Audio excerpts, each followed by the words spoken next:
এই দুটা building block কিরকম কিভাবে কাজ করে সেটা নিয়ে আমরা কথা বলবো আজকে ক্লাসে, and that is our chapter 2। Chapter 2 শেষ হয়ে গেলে আমরা চ্যাপ্টার 4 এ চলে যাব, কারণ আমরা বলেছিলাম চ্যাপ্টার 3 টা আমরা ফার্স্ট দিনই দেখে নিয়েছিলাম। চ্যাপ্টার 3 টা যেটা হলো গিয়ে ডেটা রিপ্রেজেন্টেশন বলি যেটা আমরাকে, অথবা হলো গিয়ে নাম্বার সিস্টেম যেটা বলি, সেটা হচ্ছে চ্যাপ্টার 3। চ্যাপ্টার 3 আমরা ফার্স্ট ক্লাসে একটু রিভিউ দিয়ে নিয়েছি, যোগ বিয়োগ দেখে নিয়েছি। তো চ্যাপ্টার 3 নিয়ে আমরা ওভাবে কোনো কথা বলবো না, আমরা আজকে চ্যাপ্টার 4 এ ইনশাআল্লাহ চলে যাব। তো chapter 2 and then chapter 4। Chapter 3 আমাদের শেষ। আমরা প্রথম ক্লাসে নাম্বার সিস্টেম, কয়েকটা টাইপের নাম্বার সিস্টেম এবং যোগ বিয়োগ এবং এডিশন সাবট্রাকশন বাইনারি নাম্বার সিস্টেমতে কিভাবে হয়, বিসিডি এডিশন, এগুলো দেখে নিয়েছিলাম।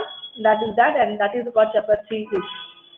তারপরে আমরা চ্যাপ্টার 2 শুরু করেছি। চ্যাপ্টার 2 তে আমরা দেখছি যে ছোট ছোট যে সাবসিস্টেম গুলো আছে, যে সাবসিস্টেম গুলো নিয়ে আমরা বড় একটা আর্কিটেকচার বানাবো, সেগুলো কি কি আছে এবং সেগুলোর বেসিক গুলো কি। এগুলো আবারও বলছি, এগুলো হচ্ছিল সবই ডিজিটাল লজিক ডিজাইনের রিভিউ, এগুলো আপনার ডিজিটাল লজিক ডিজাইনে করে এসেছে। আচ্ছা, নেক্সট হচ্ছে কাউন্টার পাবে, বিভিন্ন রকমের কাউন্টার ডিজিটাল লজিক ডিজাইন কোর্সের মধ্যে দেখে এসেছে। আমাদের এই কোর্সে খুবই সিম্পল একটা কাউন্টার লাগে, সেটা হলো গিয়ে একটা সিনক্রোনাস কাউন্টার।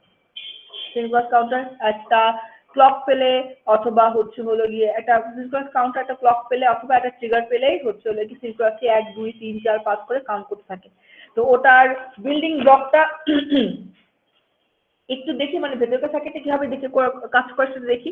আচ্ছা, গতদিনকে কিন্তু আমরা রেজিস্টার পড়েছি এবং রেজিস্টার উইথ প্যারালাল লোড পড়েছি, এবং রেজিস্টার পড়তে গিয়ে আমরা ফ্লিপ ফ্লপের কাজও দেখেছি, এবং সেখানে আমরা ডি ফ্লিপ ফ্লপ ইউজ করেছিলাম। কাউন্টার বানাতে ডি ফ্লিপ ফ্লপও ইউজ করা যায়, টি ফ্লিপ ফ্লপও ইউজ করা যায়। আমরা এখানে জে কে ফ্লিপ ফ্লপটা ইউজ করছি। আমরা জানি জে কে ফ্লিপ ফ্লপটা অ্যাকচুয়ালি টি ফ্লিপ ফ্লপের মতো করে কাজ করে, while it's working as a counter। তো সেটা একটুখানি দেখি।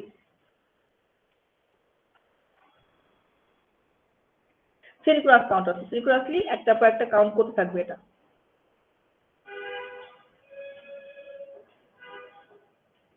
কাউন্টার বানানোর জন্য কাউন্টার একটা ক্লক সার্কিট বা ক্লক এলিমেন্ট বা ট্রিগার্ড এলিমেন্ট। তো কাউন্টার কাজ করার জন্য ট্রিগার করা লাগে কোনো কিছু একটা দিয়ে, সেটা ক্লক হতে পারে, সেটা একটা বাইরে থেকে ট্রিগার সিগন্যাল হতে পারে, যে কোনো কিছু হতে পারে।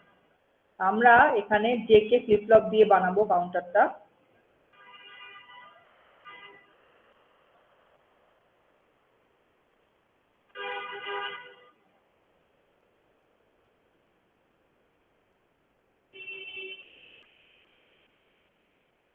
বলেছি এটা একটা ক্লক সার্কিট।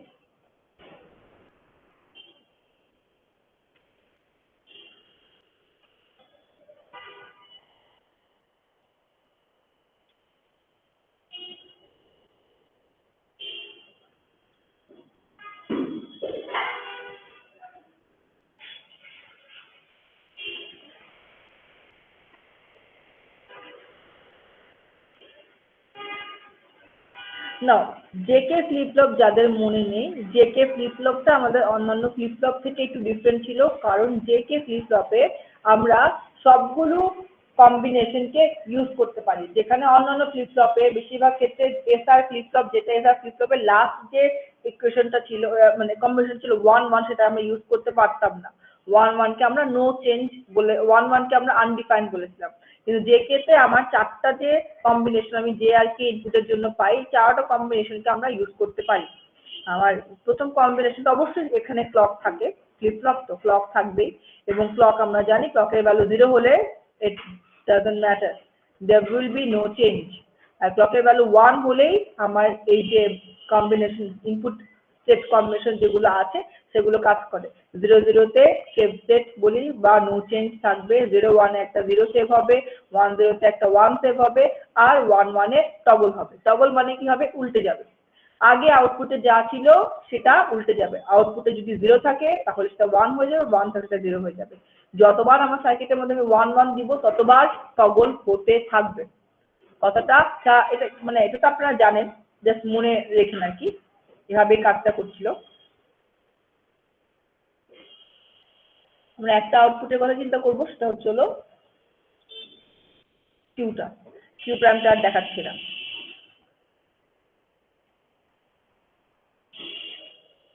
আমি তো ধরে নিচ্ছি যে আপনারা জেকে ফ্লিপ ফ্লপ দিয়ে যে কাউন্টার বানাতে কিভাবে হয় সেটা আপনারা অলরেডি জানেন, তাই আমি এটা নিয়ে খুব ডিটেলে কথা বলছি না, আমি জাস্ট রিভিউ করে যাচ্ছি। তারপর যদি বুঝতে খুব বেশি অসুবিধা হয়, you will let me know please, so that I can talk in detail, more detail. তবে হ্যাঁ, এগুলোর সার্কিট ডায়াগ্রাম তো আপনাদেরকে ড্র করতে হবে না ফর দিস কোর্স, জাস্ট বুঝতে হবে, কারণ আমরা এটা ইউজ করব।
তো এটা একটা 4-bit synchronous counter with JK flip flop. খেয়াল করেন এখানে আমার দুটো ইনপুট হিসেবে আছে, একটা হচ্ছে ক্লক, ক্লকটা আমার সবগুলো ফ্লিপ ফ্লপের মধ্যে কমন, সিনক্রোনাস কাউন্টার বলে ক্লক সবগুলোর মধ্যে কমন। আর এটা হচ্ছে হলো কি আমার কাউন্ট, কাউন্ট নামে একটা বাইরে থেকে trigger, it's a trigger. Every time এখানে আমি একটা 1 দিব, 1 দিলে প্রত্যেকটা সার্কিটে একটা করে 1 চলে যাবে। খেয়াল করছি জেকে ফ্লিপ ফ্লপের ট্রুথ টেবিল অনুযায়ী যখনই আমার দুটো ইনপুটে 1 1 হয় তখনই আমার আউটপুটটা টগল হয়ে যায়। তো ইনিশিয়ালি সার্কিটে কিভাবে কাজ করে, ইনিশিয়ালি আমার কাছে যেহেতু 4 বিট 4টা আউটপুট আছে, A0 A1 A2 A3, তো ইনিশিয়ালি আমার A0 A1 A2 আর A3 সবগুলোতেই 0 আছে। তো যখনই ক্লকের ভ্যালু 1 হবে, ক্লকের ভ্যালু 1 হলে কাউন্টের ভ্যালু যদি আমি 1 দিই তখন কি হবে, কাউন্টের ভ্যালু 1 দিলে এই মুহূর্তকার সার্কিটের কাজটা হবে। খেয়াল রাখেন এই মুহূর্তে আমার সার্কিটে কি আছে, A0 এর ভ্যালু 0, A0 এর ভ্যালু 0 হলে এখানে কি হচ্ছে, 0 হচ্ছে। A1 এর ভ্যালু 0, তাহলে কি হচ্ছে, এখানে 0 হচ্ছে। A2 এর ভ্যালু 0, এই AND গেটের ইনপুটে 0 আছে, আর A3 এর ভ্যালু 0, এই AND গেটের ইনপুটে 0 আছে। এখন আমি যখন এখানে কাউন্ট 1 দিব, এই 1টা এখানে এবং এখানে চলে আসবে, আর দ্যাট মিনস এই অ্যান্ড গেটটা একটা 1 পেয়ে যাবে। তো 1 পাবে, 1 আর 0 অ্যান্ড করে ও 0 জেনারেট করে ফেলবে, তারপরে অ্যান্ড গেটটাও 0 পাবে, তারপরে অ্যান্ড গেটটাও 0 পাবে। তো আমার নিচের সবগুলো সার্কিট কি পাচ্ছে, 0 ইনপুট হিসেবে পাচ্ছে, কিন্তু প্রথম জেকে ফ্লিপ ফ্লপটা কাউন্ট থেকে সরাসরি 1 ইনপুট হিসেবে পাচ্ছে। 1 ইনপুট হিসেবে পেলে কি হবে, এখন আরেকটা জিনিস খেয়াল করেন সার্কিটের মধ্যে, জে আর কে, প্রত্যেকটা জেকে ফ্লিপ ফ্লপের জে আর কে এর ইনপুটটা সেম, যেতে 1 হলে কেতে 1 হবে, যেতে 0 হলে কেতে 0 হবে। জে আর কে কে আমি শর্ট করে দিয়েছি, যেহেতু ইনপুটটা আমার সেম, যেহেতু ইনপুট, তাহলে আমি কি পাচ্ছি, সবসময় আমি এই ইনপুট স্টেটটা পাচ্ছি 1 1 অথবা 0 0 স্টেটটা পাচ্ছি। ইনিশিয়ালি কি হচ্ছে, আমি 1 1 স্টেট পেয়েছি, 1 1 যে প্রথম ফ্লিপ ফ্লপে আমি 1 1 স্টেট পেয়েছি, আর বাকি সবগুলো 0 0 0 0 তে কি হচ্ছে, নো চেঞ্জ, মানে 0 ছিল 0 থেকে যাবে, কিন্তু 1 1 যেখানে পেয়েছি সেখানে কি হবে, টগল হয়ে যাবে। সো প্রথম এখানে আমি একটা 1 পাবো, আর বাকি সবগুলো আউটপুটে আমি 0 পাবো। কিভাবে কাজ করলো এটুকু বুঝতে পেরেছেন? আচ্ছা, এরপরে নেক্সট ক্লক পালসে কি হবে, কাউন্টের ভ্যালু যখন আবারও 1 হবে, আমার এখন কিন্তু A0 তে 1 আছে, তো আমার এখানেও একটা 1 চলে আসবে। তারপরে নেক্সট যখন আবারও 1 দিব, 1 দিলে জে আর কে দুটো 1 1 পাচ্ছে এবং এখানে একটা 1 চলে এসেছে। এইখানে 1 চলে আসার কারণে এই অ্যান্ড গেট কি করেছে, 1 জেনারেট করে ফেলেছে, 1 জেনারেট করে ফেলেছে, কিন্তু এখানে কিন্তু 0 আছে, এই 1টা এখানে গেলেও এই 0 আর 1 অ্যান্ড হয়ে 0 আছে, আর এখানে আমার 1 1 এর জন্য এটা একটা 1 হয়ে গেছে, আর এখানে 1 1 এর জন্য টগল হয়ে 1টা 0 হয়ে গেছে। এটা 1 পাওয়ার পরে, 1 পাওয়ার পর জেনারেট হয়েছে, কিন্তু অ্যান্ড গেট গুলো তো তার আগ মুহূর্তে ইনপুটে যা ছিল সেটাকে কনসিডার করবে, তো সেই অনুযায়ী তারপরে দুটোটা অ্যান্ড গেট 0 পাচ্ছে, তো আমার আউটপুট গুলো 0ই থেকে যাবে। তো আমার প্রথমে কি হলো, প্রথমে 0 ছিল, তারপরে 1 হলো, তারপরে 2 হলো। এভাবে একটা একটা করে আমার প্রত্যেকটা জেকে ফ্লিপ ফ্লপ 1 পাবে এবং যে জেকে দুটোটা 1 পাবে সেই জেকে ফ্লিপ ফ্লপ টগলটা হবে, সেভাবে হবে। আর বাকিগুলো অফ থাকবে অথবা পরবর্তীকালে গিয়ে সবগুলো একসাথে চেঞ্জ হবে। এভাবে হচ্ছে কি একটা সিনক্রোনাস 4 বিট কাউন্টার কাজ করে থাকে। সিনক্রোনাস কারণ হলো গিয়ে এরা একটা ক্লক পালস দিয়ে কানেক্টেড। আরেকটা যেটা ছিল আমাদের যদি মনে করে থাকে, একটা কাউন্টার ছিল যেখানে কাউন্টারের ক্লকটা তার আগের ফ্লিপ ফ্লপের আউটপুটের উপর ডিপেন্ড করে। সেটা নিয়ে আমাদের দরকার নেই, এখন আমাদের এটাই দরকার। Basic building block of a counter, যে কাউন্টার কিভাবে কাজ করে। অবশ্যই একটা ট্রিগার করতে হয় এবং ক্লক থাকে। ক্লকটা আমার সিস্টেমের মাস্টার ক্লক থেকে আসতে পারে অথবা ক্লকটাকে আমি এভাবে কন্ট্রোল করতে পারি। আর কাউন্ট যে এলিমেন্টটা, সেই এলিমেন্টটাই হচ্ছে ওই কাইন্ড অফ লোড অলসো, যেটা আমাকে আমার কাউন্টার থেকে এখন স্টেট চেঞ্জ করবে কি করবে না সেটার উপরে ইফেক্ট করে। এই সার্কিটটা আমি সরাসরি আপনাদেরকে বিল্ড করে দেখিয়েছি। এটা আপনারা আপনাদের ডিজিটাল লজিক ডিজাইনিং কোর্সে সিকোয়েন্সিয়াল সার্কিট দিয়েও বানাতে দেখেছেন। এটা বুঝতে কারো কোনো অসুবিধা আছে কিনা জানাবো। আচ্ছা ম্যাম, এখানে তো ম্যাম তাহলে আমরা জেকেটাকে শর্ট করে ডি করে ফেলছি, তাই না? মানে ডি ফ্লিপ ফ্লপের মতো কাজ করছে না, আমরা। জেকে শর্ট করে আপনি টি ফ্লিপ ফ্লপের মতো কাজ করাচ্ছেন। ও সরি টি এর মতো। হ্যাঁ হ্যাঁ হ্যাঁ, ওকে ম্যাম। এখানে জেকে না দিয়ে টিও ইউজ করা যেত, যেটা বলেছি আমি, বাট বই ফলো করছি, বইয়ে জেকে ইউজ করছি, তাই আমি জেকে ইউজ করলাম। ওকে ম্যাম, ঠিক আছে। আর কোনো কোশ্চেন রিগার্ডিং কি করে কাউন্টার কাজ করে?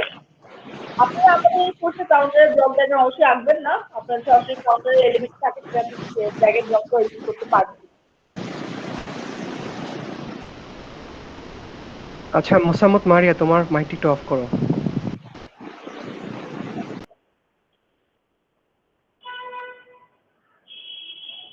আর কারো কোনো কোশ্চেন নেই? তাহলে আমরা মুভ অন করে মেমোরিতে চলে যাই। আচ্ছা, মেমোরিও নিশ্চয়ই আপনারা আপনাদের ডিএলডিতে পড়ে এসেছেন। মেমোরির বিল্ডিং ব্লক, মেমোরিটা খুবই জরুরি আমাদের জন্য, ঠিক আছে? এটা আমাদের ডিজাইনিং এর জন্য খুব জরুরি। তো মেমোরিটা আমি আরেকটু কথা বলবো। আমরা এখন যে মেমোরিটা নিয়ে কথা বলবো সেটা হচ্ছে যে আমার শর্ট টাইম মেমোরিটা র্যাম, সেটার স্ট্রাকচার নিয়ে কথা বলবো। রম এর স্ট্রাকচার, র্যাম এর স্ট্রাকচার দুটোই আপনারা দেখে এসেছেন ডিএলডিতে। তা আমার জন্য এই মুহূর্তে মেমোরিটার অ্যাক্সেসটা কি সেটা আইডেন্টিফাই করা জরুরি।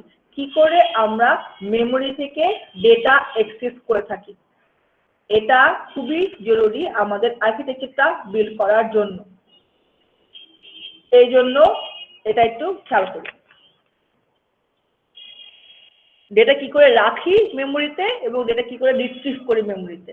This process is same for both RAM and ROM. তো মেমোরিতে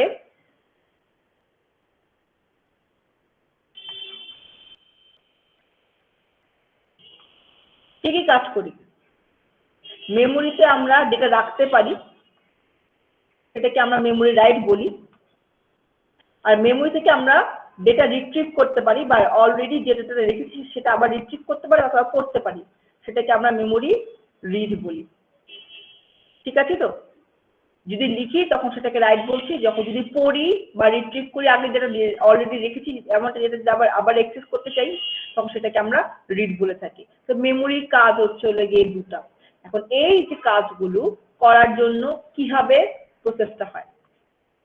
মেমোরিটা তো একটা দুইটা তিনটা না, মেমোরি একটা বড় জিনিস। এটার মধ্যে মনে করেন র্যাকের মতো বলতে পারেন, ঠিক আছে? র্যাক অফ হোয়াট, বা লাইন বা serial of what, serial of memory element.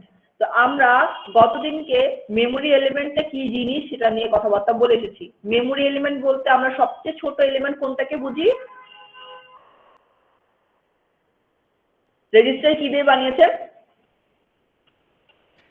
Ma'am flip flop. Right. So temporary মেমোরিতেও আমাদের ফ্লিপ ফ্লপই থাকে।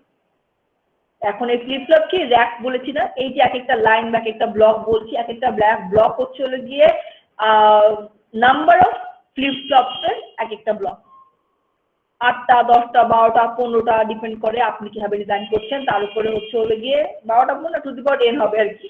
টু দি পাওয়ার n সংখ্যক ফ্লিপ ফ্লপের এক একটা গ্রুপ হচ্ছে হলো গিয়ে এই র্যাক হিসেবে থাকে, এবং এতগুলো গ্রুপকে একসাথে আমরা একটা অ্যাড্রেস দিই বা একটা নাম্বার দিয়ে আইডেন্টিফাই করি। লেটস সে যে এখানে 8টা 1 2 3 4 5 6 7 8 8টা ফ্লিপ ফ্লপ আছে।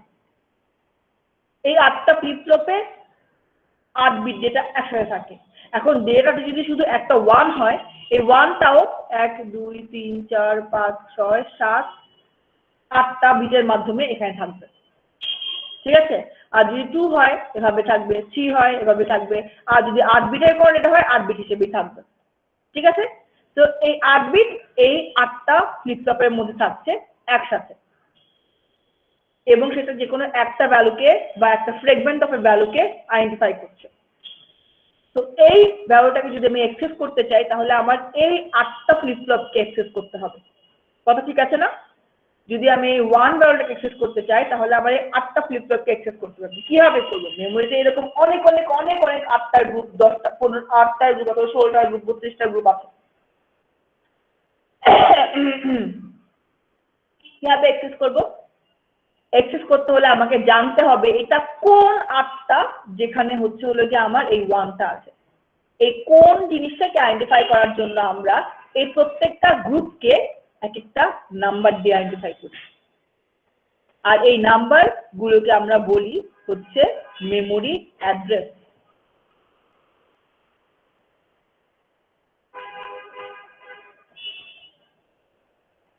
মেমোরি অ্যাড্রেস আইডেন্টিফাই করে একটা গ্রুপ অফ ফ্লিপ ফ্লপকে যারা যে কোনো একটা ডেটাকে হোল্ড করে রাখছে, ঠিক আছে?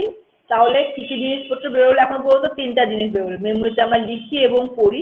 লিখা এবং পড়ার জন্য আমাকে মেমোরিতে কোথাও ভ্যালুগুলোকে রাখতে হয়, কোথাও ভ্যালুকে রাখতে হয়। যেখানে ভ্যালুগুলোকে রাখি সেগুলোকে আমাদের ঠিক মতো পিন পয়েন্ট করার জন্য আমরা ইউজ করি মেমোরি অ্যাড্রেস।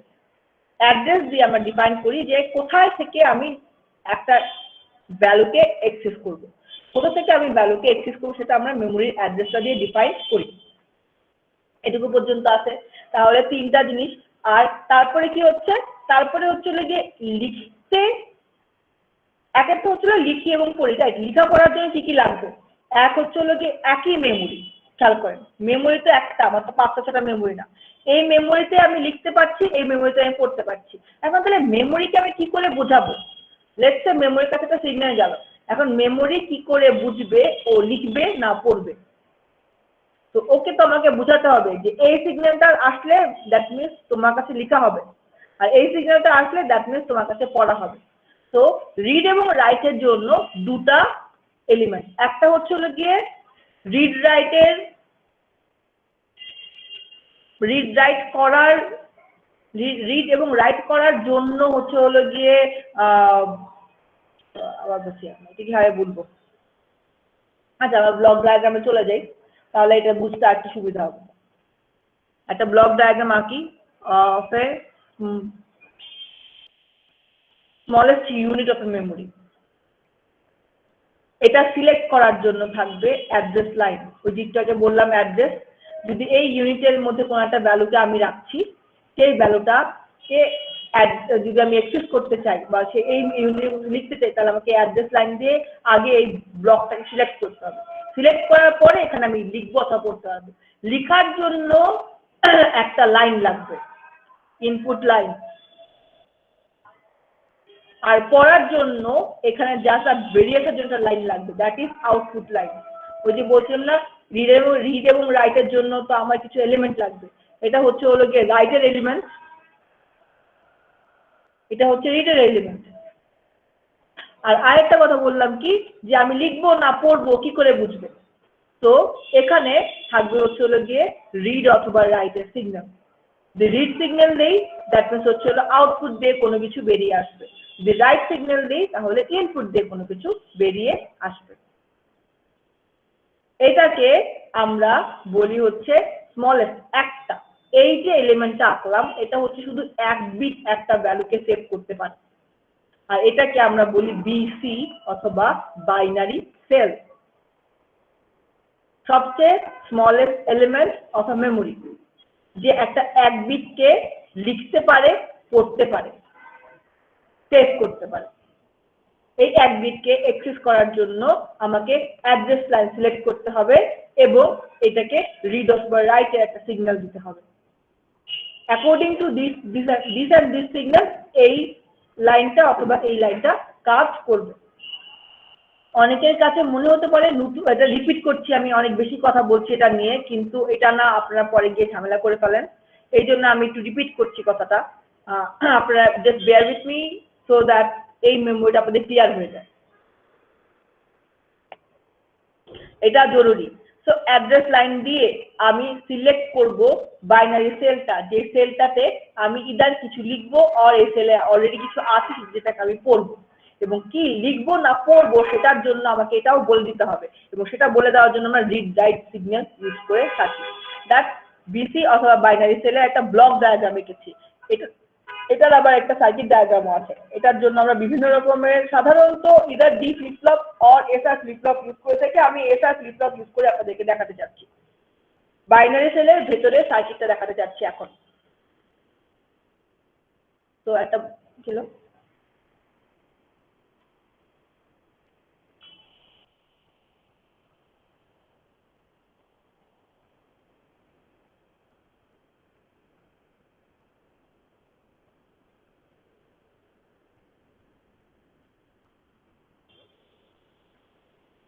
আমরা জানি একটা এসআর ফ্লিপ ফ্লপে এস এ দিয়ে আমরা লিখি, আর হচ্ছে কিন্তু টগল করে, আর হচ্ছে একটা আউটপুট থাকে আমাদের, যেটাকে আমরা কিউ বলে থাকি। Right now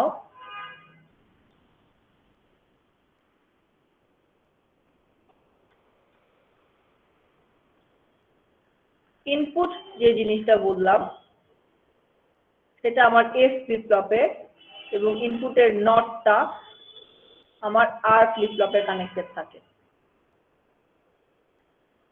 that is my input. আউটপুটের ক্ষেত্রেও একটা অ্যান্ড গেট থাকবে, যেটা থেকে আমার আউটপুটটা বেরিয়ে আসবে। এটুকু আগের মতো এঁকেছি। নেক্সট থাকবে হলো যে আমার রিড এবং রাইট লাইন। যেই লাইনটা এপাশে যাবে সেটা আমার রিডের লাইন, সরি রাইটের লাইন। রাইটের লাইনটা সবসময় দুটা অ্যান্ড গেটের মধ্যে কানেক্টেড থাকবে, আর যেটা এটা হলো রাইট। তো এখান থেকে যদি আমি 0 দিই, 0 দিলে আমার রাইট অ্যাক্টিভ হবে, কারণ 0 দিলে এটা 1 হয়ে অ্যান্ড গেটের মধ্যে কানেক্টেড হবে। আর যদি 1 দেই তাহলে আমার এটা রিডের লাইন। দ্যাট মিনস আমার আউটপুট দিয়ে কোনো কিছু বেরিয়ে আসবে। আর নেক্সট হচ্ছে অ্যাড্রেস লাইন।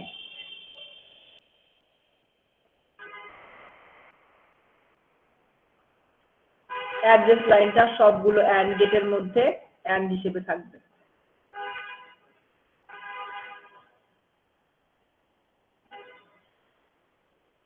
একটু মুছে আরেকবার লিখি তাহলে সুবিধা হবে।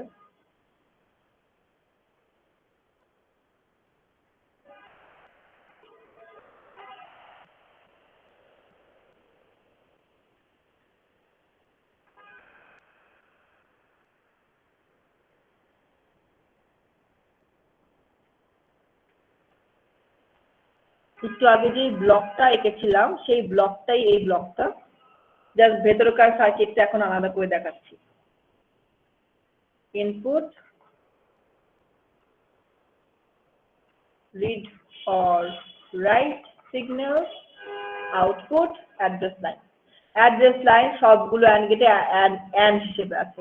তো যখন অ্যাড্রেস লাইন দিয়ে 1 আসবে সবগুলো অ্যান্ড গেটই একটা করে 1 পাবে, কিন্তু লেখা হবে না পড়া হবে সেটা ডিফাইন করবে হলো গিয়ে এই সিগন্যালটা। যদি আমার পড়া হয় তাহলে আমার এই লাইনটা একটা 1 পাবে, আর এই লাইনটা পাবে হলো গিয়ে 1 পেলেও এটা 0 হয়ে যাবে।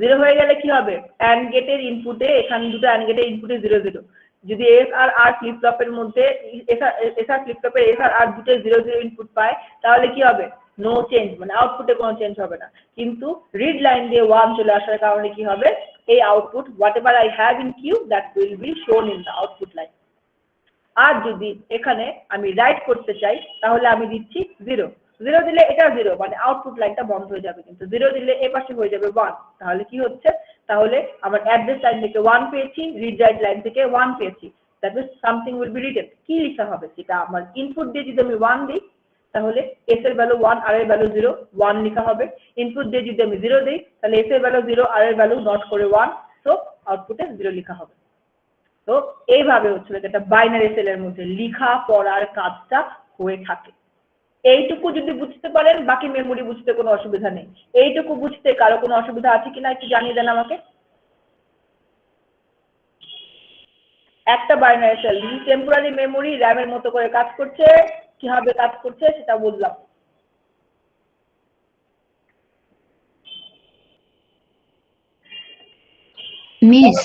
জি মিস রিড রাইটের ব্যাপারটা আরেকবার একটু কাইন্ডলি রিপিট করবেন করছি তাহলে একটু হোল্ড করি তাহলে মুছে দেই এগুলো মুছে দিয়ে আবার শুরু করি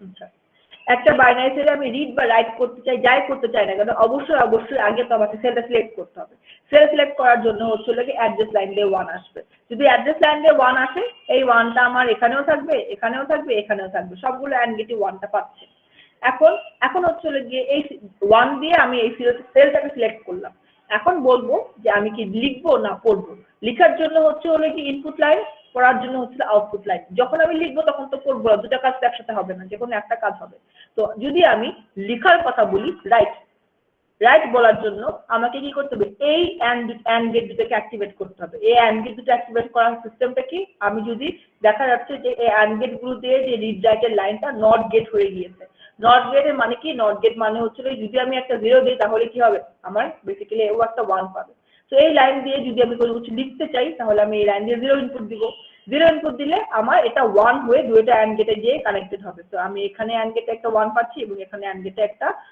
এখানে অ্যান্ড গেটে একটা 1 পাচ্ছি তো অ্যান্ড গেটের তিনটা ইনপুটে দুটো ইনপুট 1 1 হয়েছে এখন ডিপেন্ড করবে কি লিখবো আমি কি লিখতে পারি বাইনারি সেলে ইদার লিখতে পারি একটা 0 অর লিখতে পারি একটা 1 যদি আমি একটা 0 লিখতে চাই তাহলে আমার এখানে এস এর ভ্যালু 0 আসবে এস এর ভ্যালু 0 আসলে এটা নট করে আর এ গিয়েছে আর এর ভ্যালু 1 আসবে 0 আর 1 যদি এস এর ভ্যালু 0 আর এর ভ্যালু 1 হয় তাহলে কিউতে আমার 0 লেখা হবে কারণ আমরা জানি এস এর ভ্যালুতে যা দিব আসলে তাই আউটপুট লেখা হয় আর যদি আমরা 0 না দিয়ে 1 লিখি তাহলে এখানে আমার 1 আসবে এখানে 1 মানে এখানে আমার 0 আসবে এখানে 0 আসলে আমার আউটপুটে কি হবে একটা এস এর ভ্যালু 1 আর এর ভ্যালু 0 তে আউটপুটে একটা 1 লেখা হবে এভাবে হচ্ছিল আমার রাইটের কাজটা হচ্ছে রাইটের জন্য আমি কি করেছি আমি আমার রিড রাইট লাইন দিয়ে 0 ইনপুট দিয়েছি এখন যদি আমি আচ্ছা কিছু পড়তে চাই লেটস সে আমার কাছে লেখা আছে হলো 1 এই 1টাকে আমি পড়তে চাচ্ছি মানে আউটপুট লাইনে দেখতে চাচ্ছি সেক্ষেত্রে কি করতে পারবো সেক্ষেত্রে হচ্ছিল কি আমি আমার রিড রাইট লাইন দিয়ে তখন দিব 1 যখন রিড রাইট লাইন দিয়ে আমি 1 দিচ্ছি এই 1টা আমার এখানে যাচ্ছে এবং এখানে ইনপুটে নটের ইনপুটে যাচ্ছে যখন নটের ইনপুটে যাচ্ছে তখন আমার কি হচ্ছে নট কি করছে 1 কে 0 করে দিচ্ছে মানে কি এই অ্যান্ড গেট গুলো সবগুলো ইনপুটে কি একটা করে 0 পেয়ে যাচ্ছে 0 পেয়ে যাচ্ছে আমরা জানি অ্যান্ড গেটে একটা ইনপুটে যদি 0 হয় তাহলে আমার আউটপুট 0 হয়ে যাবে দ্যাট মিন্স আমার এখানে এস এর ভ্যালু 0 হচ্ছে আর এর ভ্যালু 0 হচ্ছে দ্যাট মিন্স আউটপুটে আমার যে 1 আছে সেই 1টাই থেকে যাচ্ছে nothing will change S R flip ফ্লপে 0 0 ইনপুট মানে হচ্ছিল কি নো চেঞ্জ তারপরে কি আর এখানে যাচ্ছে আমার এই পাশে হচ্ছিল 1 এসছে মানে রিড লাইন দিয়ে 1 এসছে কিউতে আমার 1 আছে অ্যাড্রেস লাইনে 1 আছে রিড লাইন দিয়ে 1 পেয়েছি তিনটা 1 অ্যান্ড গেটে হলে আউটপুটে কি দিবে ও 1 দিবে আমার 1ই সেভ করা ছিল এবং 1ই আমার আউটপুট এসেছে যদি 0 সেভ করা থাকতো 0 আউটপুটে আসতো মানে যা সেভ করে রেখেছিলাম সেটা আমার আউটপুটে এখন আমি দেখতে পাচ্ছি অথবা সেটা আউটপুট লাইন দিয়ে পড়তে পারছি that is how what we define as reading from memory. One is writing to memory, one is reading from memory. So this is what reading from memory means. এটুকু বুঝতে কারো কোনো অসুবিধা আছে কিনা আবারও বলেন এখন কি বুঝাতে পেরেছি না আরো বলবো ইয়েস ম্যাম ক্লিয়ার এখন আচ্ছা, তাহলে এখন আমরা একটা বড় জায়গায় চলে যাই। ম্যাম বুঝতে পেরেছি, সমস্যা নেই। Thank you. ওকে, তাহলে এখন একটু বড় পরিসরে চলে যাই। এতক্ষণ পর্যন্ত এক বিটের কথা বললাম, এখন আমরা মাল্টিপল বিট। একটু আগে তো বলেছিলাম যে আসলে এক বিট দিয়ে তো আমরা কাজ করি না, কয়েক বিট করে করে আমরা কাজ করি, রাইট? উপরে তো আমরা তাই দেখেছি যে এখানে আমাদের এক একটা মেমোরির এক একটা ব্লকের মধ্যে আমরা কয়েকটা বিট করে করে সেভ করি, এক বিট করে করে সেভ করি না। তাহলে কয়েকটা বিট কি করে সেভ করি সেটার জন্য একটা স্ট্রাকচার দেখি।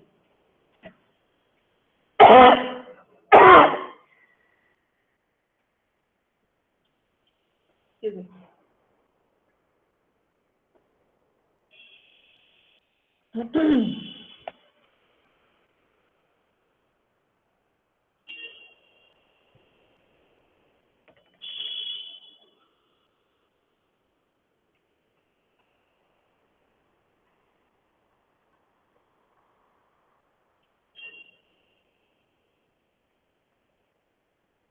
আচ্ছা, তাহলে একটু বড় মেমোরি আমরা আঁকি।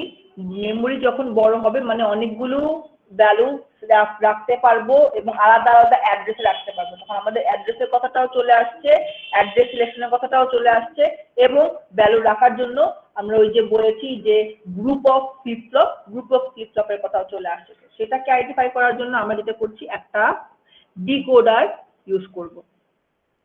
একটু ছোটই বানাই, বেশি বড় না বানাই, তাহলে হিজিবিজি লাগবে।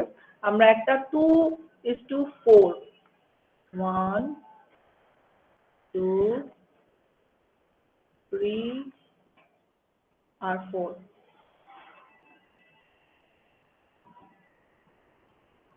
2:4 বিট ডিকোডার, এগুলো হচ্ছে আমার অ্যাড্রেস লাইন।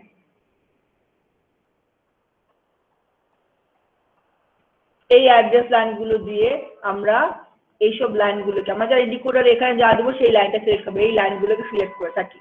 তো আমরা যখন মেমোরি কোনো অ্যাড্রেস সিলেক্ট করতে যাবো, অ্যাড্রেসগুলোকে আমরা এই ডিকোডার ইনপুট দিব, ইনপুট দিলে ওটার জন্য স্পেসিফিক অ্যাড্রেসটা সিলেক্টেড হবে। নেক্সট হলো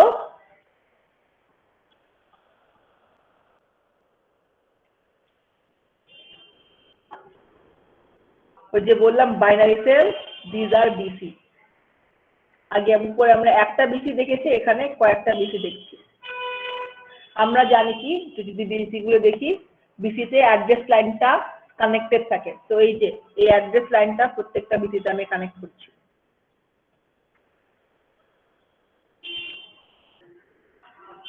সাধারণত মেমোরিতে একটা লাইনে 5 বিট, একটা লাইনে 4টা, একটা লাইনে 5টা বিসি থাকবে না, সব লাইনে বা সব অ্যাড্রেসে সমান সংখ্যক বিসি থাকবে।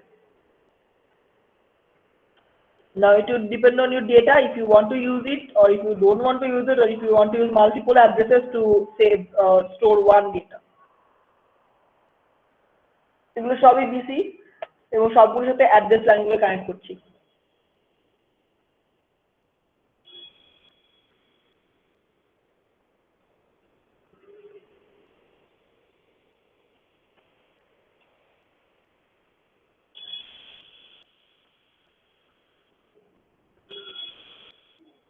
Address line.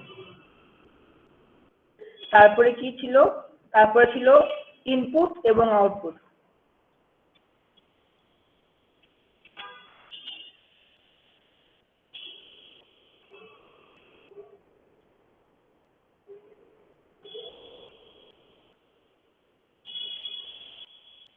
ইনপুট লাইনগুলো করি।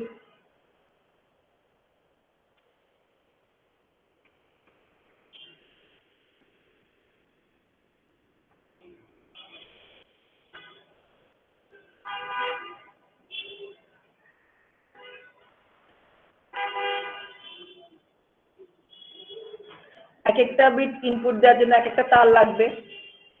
তো যেহেতু এখানে 4 বিট কানেকশন, 4টা তার দিয়ে আমি ইনপুট গুলোকে কানেক্ট করলাম। আর আউটপুট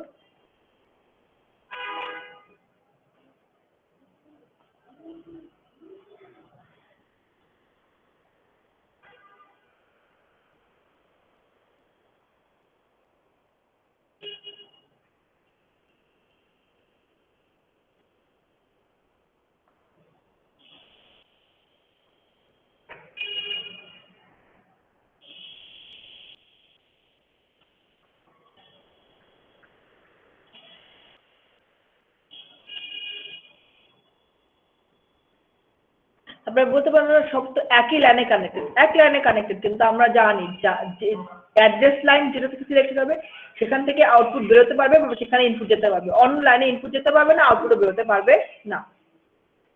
আচ্ছা গেল। আর তারপরে কি আছে রিড রাইট, রিড করবো না রাইট করবো সেটা তো আমাকে বলে দিতে হবে। সেটার জন্য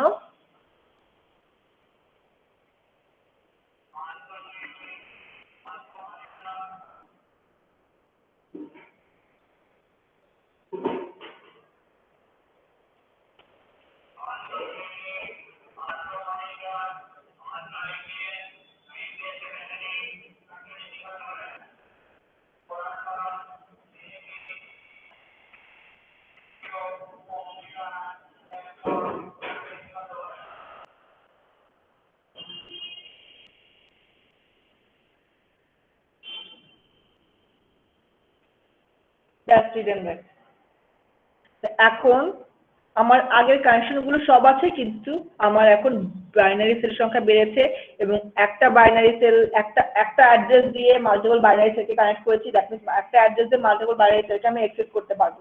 এখন তাহলে কাজটা কিভাবে হবে এটা একটুখানি খেয়াল করি।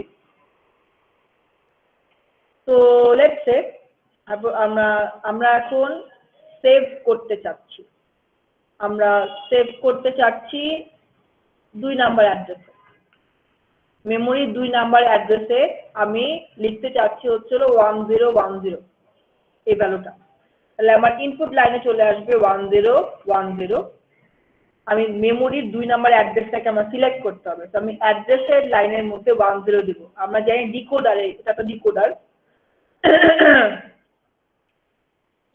10 দিলে 2 নাম্বার পিনটা সিলেক্টেড হবে।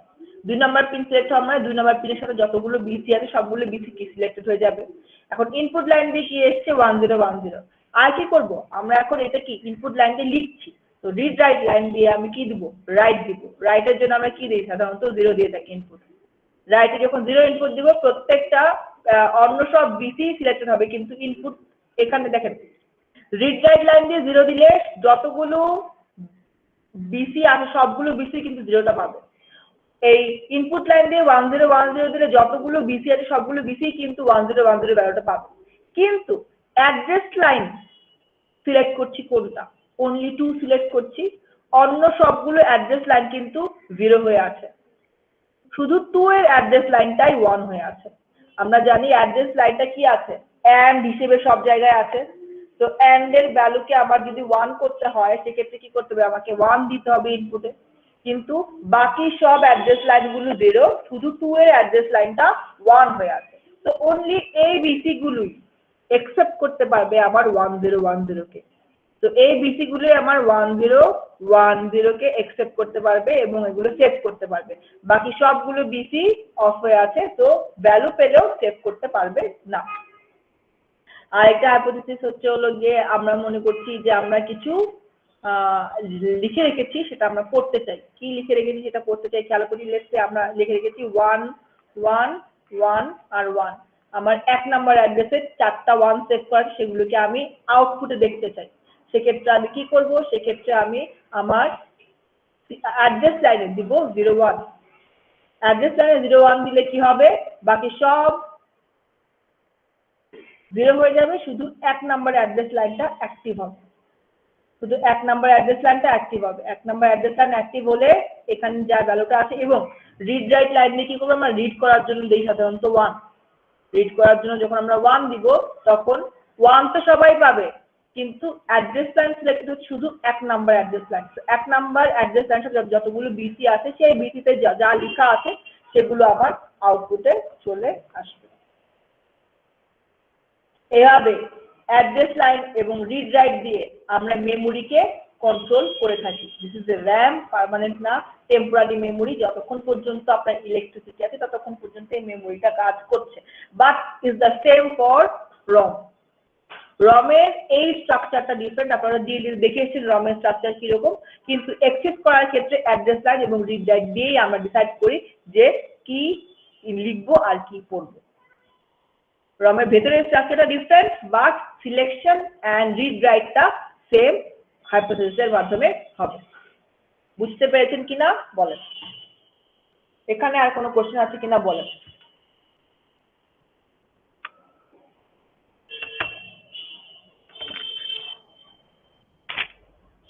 নো ম্যাম, বুঝতে পেরেছি। আলহামদুলিল্লাহ, ভেরি গুড। তাহলে এইটুকু দিয়ে আমার চ্যাপ্টার 2 কিন্তু শেষ হয়ে গেল। চ্যাপ্টার 2 তে আপনাদের প্যারালাল লোড সহ কাউন্টার আছে, সেটা আমার এই কোর্সে হয়তো অতটা দরকার হবে না। বাই ডিরেকশনাল শিফট রেজিস্টার আছে, বাই ডিরেকশনাল শিফট রেজিস্টারেরও দরকার হবে না, হবে না। রেজিস্টার প্যারালাল লোড আমরা দেখে ফেলেছি, শিফট রেজিস্টারেরও দরকার হচ্ছে না, এই মুহূর্তে দরকার হচ্ছে না। শিফট রেজিস্টার এটা পড়ে আসছেন, ডিকোডার মাল্টিপ্লেক্সার আমরা দেখে ফেলেছি, বেসিক ব্লক ডায়াগ্রাম দেখেছি, তো যা যা এলিমেন্ট দরকার সব দেখে ফেলেছি চ্যাপ্টার 2 থেকে। যেটা 3 number system, 4 number system, arithmetic function, grey code. হ্যাঁ, চ্যাপ্টার 3ও শেষ হয়ে গেছে, আগে চ্যাপ্টার 3 ফার্স্টে শেষ করেছিলাম। তো এখন আমরা চ্যাপ্টার 4 এর দিকে চলে যাই।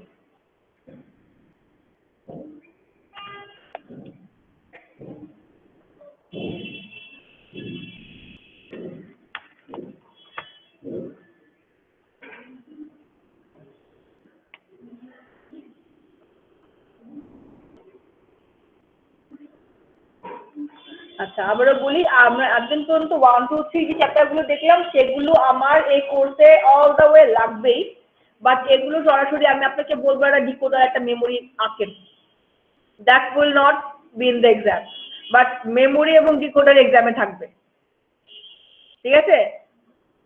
মেমোরি এবং ডিকোডার এক্সামে থাকবে, কিন্তু কখনোই সরাসরি পরীক্ষার মধ্যে মেমোরি আঁকতে বা ডিকোডার আঁকতে দিব না, মাল্টিপ্লেক্সার বা কাউন্টার আঁকতে দিব না, that won't be the question. কিন্তু চ্যাপ্টার 4 এ যেসব এলিমেন্ট গুলো আছে সেগুলো এক্সামে থাকতে পারে। তো আপনাদের বেসিক্যালি কম্পিউটার আর্কিটেকচারের কোর্সের কন্টেন্ট শুরু হচ্ছে চ্যাপ্টার 4 এর এলিমেন্ট থেকে।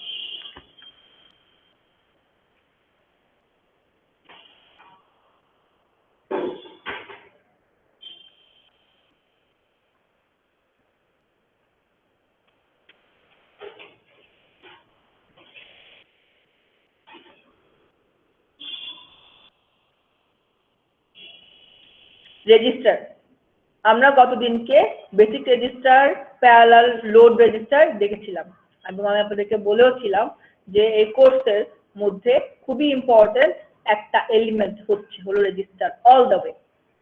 রেজিস্টার জিনিসটা কি? এটা হচ্ছে টেম্পোরারি ডেটা হোল্ড করে রাখার একটা সিস্টেম, যেখানে আমরা মাল্টিপল বিটস একসাথে হোল্ড করে রাখতে পারি। আর্কিটেকচারে, কম্পিউটার আর্কিটেকচারে যে কোনো ডেটা, সেটা মেমোরিতে হোক, যোগ বিয়োগ গুণ ভাগ করে আউটপুট যেটা বেরোচ্ছে সেটা হোক, অথবা হচ্ছিল কি ইউজারের থেকে ইনপুট যেটা আসে, বা কোনো একটা আউটসাইড এলিমেন্ট থেকে কোনো যদি ইনপুট আসে, যে কোনো টাইপের ডেটা হোক না কেন, সেই ডেটাটাকে পাস করতে হলে ডেটাটাকে অবশ্যই রেজিস্টারে থ্রো হয়ে যেতে হবে। ফ্রম এনি এলিমেন্ট, মেমোরি থেকে রেজিস্টারে যাবে, ইনপুট ডিভাইসেস থেকে রেজিস্টারে যাবে, যোগ বিয়োগ গুণ ভাগ অ্যারিথমেটিক লজিক ফাংশন এক্সিকিউট করার পর রেজিস্টারে যাবে, আউটপুটে কিছু শো করবে রেজিস্টার থেকে, রেজিস্টার হয়ে সেটা আউটপুট ডিভাইসের কাছে শো হবে, রেজিস্টার হয়ে সেটা আউটপুট ডিভাইসের কাছে শো হবে, প্রিন্টিং হবে সেটা রেজিস্টার হয়ে প্রিন্টারের মাধ্যমে এটা আউটপুট হিসেবে বেরিয়ে আসবে। তো all data will go through register. তো যেহেতু ডেটা রেজিস্টার হয়ে পাস হচ্ছে, we are introducing a language that is we are calling register transfer language. Register transfer language দিয়ে ডেটা কোথায় পাস হচ্ছে সেটাকে আমরা আইডেন্টিফাই করি। এটা আমাদের বোঝাটাকে এইড করবে, এই জন্য এটা দেখা।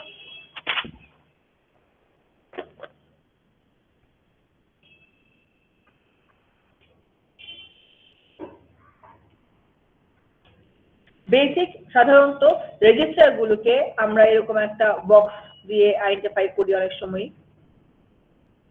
এই বক্স দিয়ে আইডেন্টিফাই করি, বক্সের ভেতরে একটা ভেরিয়েবল দিয়ে, সাধারণত নাম্বার অথবা ভেরিয়েবল দিয়ে ABCD কোনো একটা অ্যালফাবেট দেওয়া থাকে, সেটা দিয়ে রেজিস্টারের নাম, রেজিস্টারকে আমরা নেম দিয়ে থাকি, রেজিস্টারের নাম আর দিয়ে 1 2 3 4 5 6 যে কোনো একটা ভ্যালু থাকতে পারে, আর দিয়ে ABCD থাকতে পারে, এ দিয়ে রেজিস্টারকে আমরা আইডেন্টিফাই করে থাকি। তো এক্সামের কোশ্চেনে রেজিস্টার আইডেন্টিফিকেশনটা বোঝাটা আপনাদের জন্য জরুরি। দেন রেজিস্টারের সাইজ বলেছি 8 বিট, 16 বিট, 32 বিট, 64 বিট থাকতে পারে। রেজিস্টারের সাইজ কিভাবে আইডেন্টিফাই করি? রেজিস্টার সাইজ আইডেন্টিফাই করার জন্য অনেক সময় এটা ইউজ করা হয়। সাধারণত আমরা 0 থেকে কাউন্ট করাই শুরু করি। রেজিস্টারের বিটগুলো আমরা 0 থেকে কাউন্ট করা শুরু করে 0 থেকে 15 পর্যন্ত কয় বিট হয়? 16 বিট হয়। আমরা যে বই ফলো করছি এই বইও এই কনভেনশন ইউজ করা হয়। তো আপনাদের জন্য সাজেশন হচ্ছিল কি আপনারা এই রেজিস্টারের বিট সংখ্যাকে কাউন্ট করার জন্য এই সেম কনভেনশন ইউজ করেন। কাউন্টিং শুরু হবে 0 থেকে নিয়ে and then it goes onward। আচ্ছা তো এটা একটা কত বিট 16 রেজিস্টার, এটা 16 বিটের রেজিস্টার। 0 থেকে 15 পর্যন্ত বিটগুলোকে আইডেন্টিফাই করা হচ্ছে।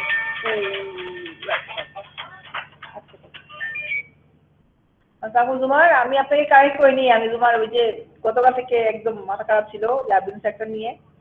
আমি এখনই আপনাকে এই যে আমার ক্লাসটা চলছে লাস্ট 10 মিনিটে আমি আপনাকে কানেক্ট করে দিব।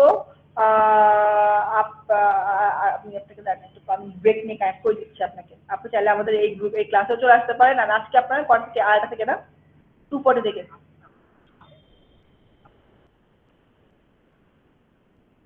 ও আচ্ছা STRW রাইট? হ্যাঁ হ্যাঁ আজকে নেই, ঠিক আছে ঠিক আছে ঠিক আছে, হ্যাঁ হ্যাঁ হ্যাঁ ঠিক আছে। আপনি চাইলে এখানে আসতে পারেন, এখানে আমাদের সাথে ক্লাসে এসে লাস্ট 5-10 মিনিটে জয়েন করতে পারেন। আপনার সাথে আপনি ইন্ট্রোডিউস করে দিচ্ছেন। ঠিক আছে, আচ্ছা আল্লাহ হাফেজ। ওয়ালাইকুম। আচ্ছা গাইজ, যেটা হয়েছে আপনাদের ল্যাব ইনস্ট্রাক্টর হচ্ছে জুমার আলম। সবাই শুনতে পাচ্ছেন তো না? ইয়েস ম্যাম, শুনতে পাচ্ছি। Yes, ma'am. ল্যাব ইনস্ট্রাক্টর হচ্ছে জুমার আলম। জুমার হচ্ছে হলো গিয়ে জয়েন করছে আমাদের সাথে। আপনাদের তো এই উইকে ওয়েডনেসডেতে ল্যাব আছে। আচ্ছা গাইজ, আরেকটা কথা, সবাই আপনার জন্য আছেন আজকে প্রেজেন্ট। আমি একটা পরে গিয়ে SMS আমি আপনাদেরকে টেক্সট মেসেজে করে দিব। বাট এই ওয়েডনেসডে লেকচার ক্লাসটা হবে না, ঠিক আছে? আমার একটা ফ্যামিলি ইমার্জেন্সি আছে, যে কারণে আমি ওই দিনকে সকালে থাকছি না। এই জন্য আপনাদের লেকচার ক্লাসটা ওয়েডনেসডেতে হবে না। আপনাদের ল্যাব ক্লাস অবশ্যই ওয়েডনেসডেতে হবে। ল্যাবে গ্রুপ করা, ল্যাবে যা যা বোঝানো, জুমারের সাথে কথাবার্তা বলা ওয়েডনেসডেতে অবশ্যই হবে। ল্যাব অবশ্যই অ্যাটেন্ড করবেন। ল্যাবের জন্য সেম প্ল্যাটফর্ম। আমি একটা সেকেন্ড সময় নিচ্ছি।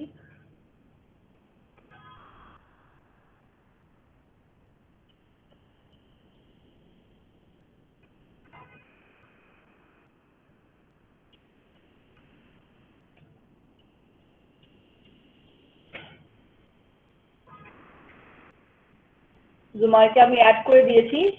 জুমার এই এই ক্লাসরুম থেকেই আপনাদের সাথে কানেক্ট করবে, ঠিক আছে? ল্যাবের সময় সেম ক্লাসরুম থেকে জুমার আপনাদের সাথে কানেক্ট করবে। সবাই ঠিক আছে এইটুকু পর্যন্ত? Yes, ma'am. Yes ma'am. ল্যাবের ইম্পর্টেন্স তো আমি আপনাদেরকে আগেই বলেছি। তো ল্যাব কেউ মিস করেন না। জুমার যদি আর ল্যাবের ক্ষেত্রে আমি সাধারণত কোনো কথাই বলবো না। জুমার যদি বলেছে যে আমার স্টুডেন্টটা সিনসিয়ার ছিলেন না, আমি কিন্তু ওই মার্কটার হাত দিব না, ঠিক আছে? ক্লিয়ার আছে এটা? Yes ma'am. He has to agree that you were a sincere student.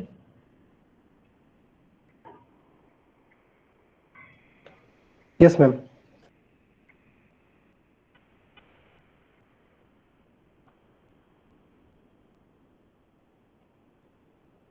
Good.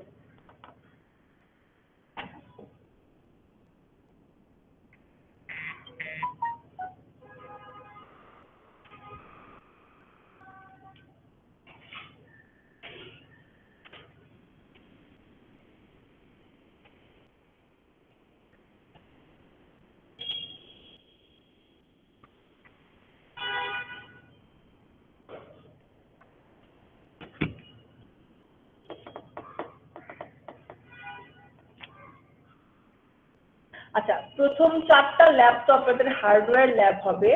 ওগুলো হচ্ছে ডিএলডিতে আপনারা যা করে এসেছেন সেটারই হচ্ছে এক্সটেনশন, একটু বড় বড় সার্কিট হবে আর কি ডিএলডিতে। তারপরে একটু সিম্পলার সার্কিট করেছেন। এখন হয়তো আপনাদেরকে একটা এএলইউ ছোটখাটো এএলইউ বানাতে দিবে সরাসরি। দেন হচ্ছে হলো গিয়ে আপনাদের ওই যে আমরা শিফট ইউনিভার্সাল শিফট রেজিস্টার দেখেছেন আপনারা, ওই ইউনিভার্সাল শিফট রেজিস্টারটা বানাতে দিবে। তো এখন তো হার্ডওয়্যার ইউজ করছেন না, সব এগুলো সব আপনাদেরকে লজিসিমে করা হবে। তো আপনারা সবাই অবশ্যই লজিসিমটা নিজেদের কম্পিউটারে ডাউনলোড করে রেখে দেন। জুমার তো আপনাদেরকে গাইড করবে কিভাবে লজিসিম ডাউনলোড করতে হবে এবং কিভাবে অপারেট করতে হবে, সেটা আপনারা অলরেডি জানেন। আর ভিডিও আছে, আপনারা তো ভিডিও দিয়ে ল্যাব করছেনই গত সেমিস্টার থেকে, তো আপনারা জানেন কিভাবে করতে হবে। তো সেগুলোই জুমার কমন প্ল্যাটফর্মে ফলো করবে এইটা করার জন্য। প্রথম 4টা ল্যাবই অনলি, তারপরে তো আমরা আমাদের এই মিপস আর্কিটেকচারে চলে যাব।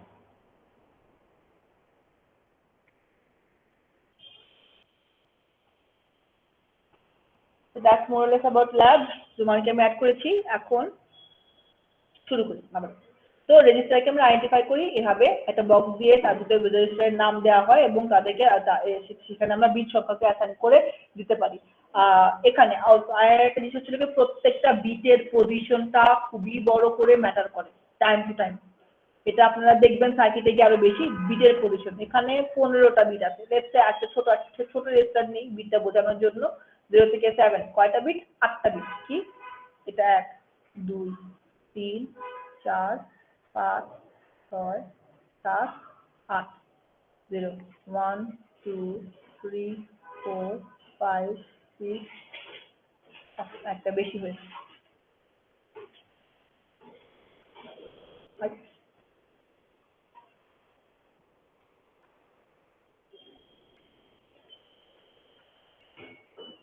আট বিট 8টা পজিশন, 8টা পজিশনে 8টা বিট থাকবে। যে কোনো পজিশনে যে কোনো বিট থাকতে পারে, বাট ওই বিটটা ওই পজিশনে আছে, এটা ইম্পর্টেন্ট। ঠিক আছে? তো লেটস এখানে আছে হচ্ছে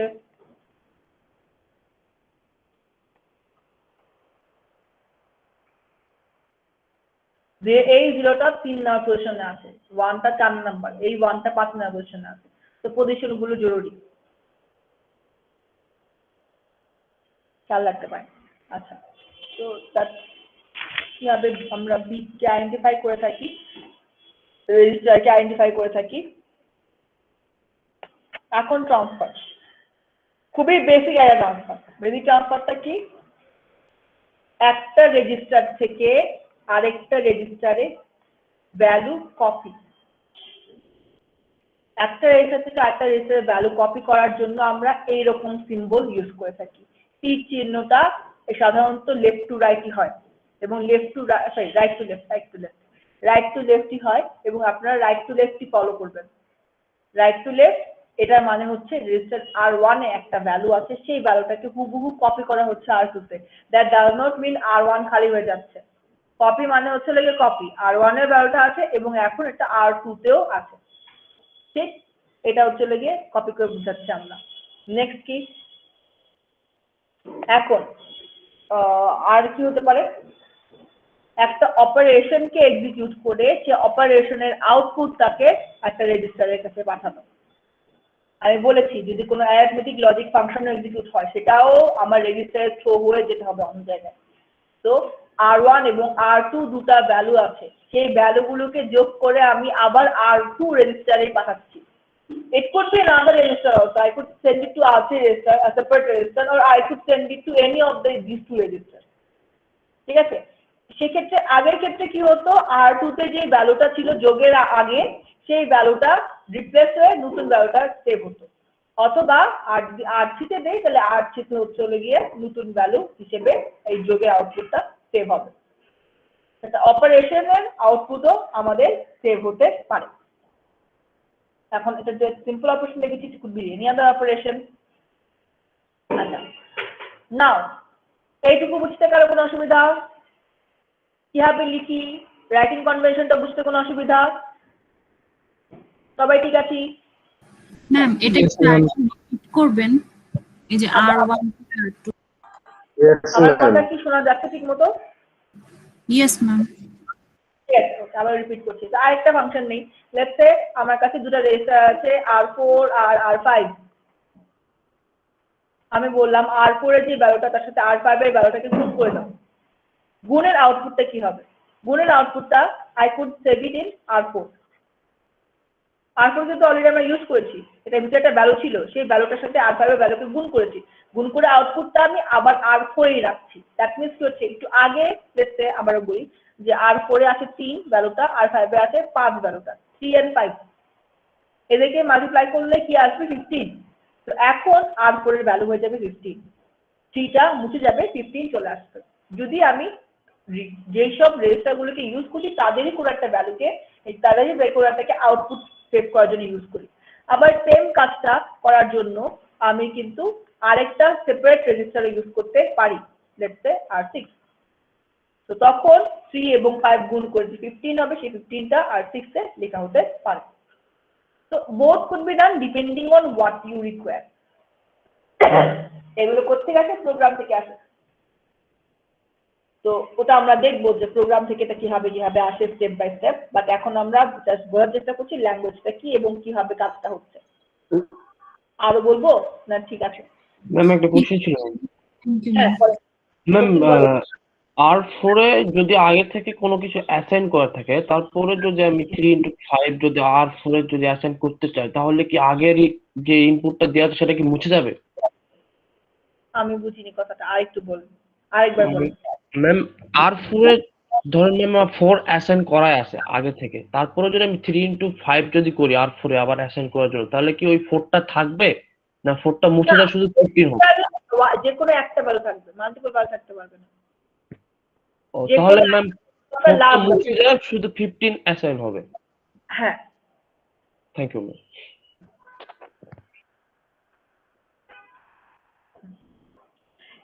এগুলোকে আরেকটু বেটার বোঝার জন্য আপনারা রেজিস্টারের স্ট্রাকচার যেটা আমরা লাস্ট ক্লাসে পড়েছি সেটা একটুখানি ফলো করেন। রেজিস্টার স্ট্রাকচার আমরা যাই, যে কোনো একটা সময় যে কোনো একটা ভ্যালু আছে, যখনই ক্লক এবং নতুন ভ্যালু দিচ্ছি, লোড দিচ্ছি, রেজিস্টারের আগের ভ্যালুটা মুছে যাচ্ছে, নতুন যে ভ্যালুটা এসেছে সেটাই লেখা হয়ে যাচ্ছে। ওইটাই এখানে একটু ফলো, সেম জিনিস, রেজিস্টার যা ছিল তাই, খালি এখন আমরা এটাকে একটা ল্যাঙ্গুয়েজের মাধ্যমে রিপ্রেজেন্ট করছি।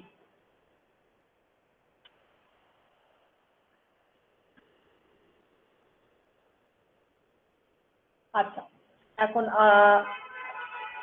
এটা হচ্ছে গিয়ে ল্যাঙ্গুয়েজ রিপ্রেজেন্টেশন হলো। আমরা দেখলাম যে মাল্টিপল মানে অপারেশনাল রিপ্রেজেন্টেশন হতে পারে, সরাসরি একটা রেজিস্টারে কপিও হতে পারে, বোথ কুড বি ডান। আচ্ছা, নাও এটাকে, এই যে একটা সিম্পল কথাটা বললাম, এটাকে একটা সার্কিট রিপ্রেজেন্টেশন করি। সার্কিটের মাধ্যমে রিপ্রেজেন্টেশন, প্রথম কি ছিল? একটা রেজিস্টার ছিল R1, আর একটা রেজিস্টার ছিল R2।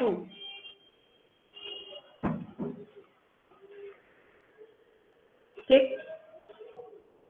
তো R1 থেকে R2 তে একটা ভ্যালু যাচ্ছিল, এইভাবে না, একটু বেটার ভাবে আছে, তাহলে বুঝতে সুবিধা হবে।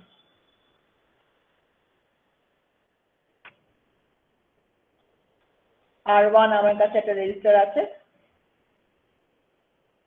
এটা ইন হতে পারে, আউট হতে পারে।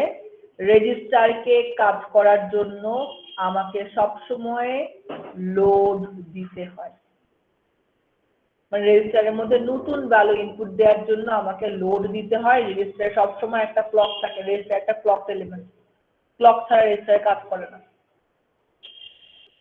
এবং ক্লক রেজিস্টারের মধ্যে কিছুক্ষণ পর পরই একটা মাস্টার ক্লক জেনারেটর থেকে আসে, এবং আমরা জানি, বলেছি যে ক্লকটা সাধারণত কমন থাকে সবার মধ্যে। There will be a common clock which will give a clock pulse every few milliseconds or second or whatever you have decided. But এখনো কোশ্চেন হলো R1 থেকে আমি R2 তে রেজিস্টারের মধ্যে ভ্যালু সেট করব, তাহলে কাজটা কি করে হবে?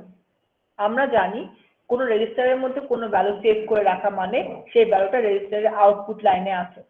তো আউটপুট লাইনের সাথে যদি আমি কোনো কিছুকে কানেক্ট করি, সেটা ওই ভ্যালুটা অ্যাক্সেস করতে পারবে। আমি যদি সুন্দর একটা সিম্পল সার্কিট কানেক্ট করি, যার কতগুলো তার, সেই তারগুলোকে এলইডির সাথে কানেক্ট করে দিই, দেন ওই রেজিস্টারের মধ্যে যে ভ্যালুটা সেটাই ওই এলইডিতে শো করবে। কিন্তু এখন this is not LED, I am sending this value to another register. তো রেজিস্টারের মধ্যে যদি নতুন ভ্যালু আমি সেভ করতে চাই, তখন আমাকে কি করতে হবে? রেজিস্টারের মধ্যে যদি নতুন ভ্যালু সেভ করতে চাই, ক্লক তো একটু পর পর পাচ্ছি, ক্লক তো দেওয়া লাগবেই, আর কি করতে হবে? লোড দিতে হবে। তো R1 থেকে R2 তে যদি আমি কোনো ভ্যালু সেন্ড করতে চাই, তাহলে R2 তে আমাকে লোড দিতে হবে। R2 তে লোডের ভ্যালু যদি আমি 1 করি only then R1 এর ভ্যালুটা R2 তে এসে সেভ হবে, আদারওয়াইজ R1 এর ভ্যালুটা R2 তে এসে সেভ হবে না। এরকম করে কানেকশন থেকে যাবে, কিন্তু যতক্ষণ পর্যন্ত আমার লোডের ভ্যালু 0 ততক্ষণ পর্যন্ত, এটা কতদিন আমরা দেখেছি সার্কিটের মাধ্যমে, লোডের ভ্যালু 0 হলে এই ভ্যালুটা যেটা R2 এর ইনপুটে কানেক্টেড আছে সেটা কখনোই R2 তে ভিতরে ঢুকবে না। যদি লোডের ভ্যালু আমি 1 করি only then এই আউটপুটটা এখানে লোডে এসে সেভ হিসেবে থাকবে। আরেকটা জিনিস খেয়াল করেন, প্রত্যেকটা ইনপুট লাইনে আমি মাঝখানে একটা দাগ দিয়ে দিচ্ছি। এই মাঝখানে দাগ মানে হচ্ছে এটা 1 বিটের লাইন না, এটা মাল্টি বিট লাইন। এই দাগ দিয়ে পাশে আমি একটা ভ্যালু লিখতে পারি, সেই ভ্যালুটা আইডেন্টিফাই করে যে এটা এই লাইনটাতে কয় বিট ভ্যালু পাস হবে। এরকম দাগ দিয়ে 8 দিচ্ছি মানে এই ভ্যালু দিয়ে এই লাইনটা দিয়ে 8 বিটের ভ্যালু পাস হবে। কথা ঠিক আছে? এটা বুঝতে কোনো অসুবিধা আছে কিনা বলেন। তো এই যে আমি এখানে চিহ্ন দিয়ে একটা ফাংশন, একটা কাজ বা একটা অপারেশনকে বোঝাচ্ছি, এই অপারেশনটার সার্কিট রিপ্রেজেন্টেশন এটা, বাট অপারেশনটা হওয়ার জন্য অবশ্যই লোড দিতে হবে রেজিস্টার। এই লোড থেকে আমার নেক্সট কনসেপ্টটা চলে আসে, সেটা হলো কন্ডিশন। কন্ডিশন আসে আমার প্রোগ্রাম থেকে। প্রোগ্রামে বলে দেয় কাজ কখন কি হবে। প্রোগ্রামের কন্ডিশন কিরকম হতে পারে, আমার যেমন একটা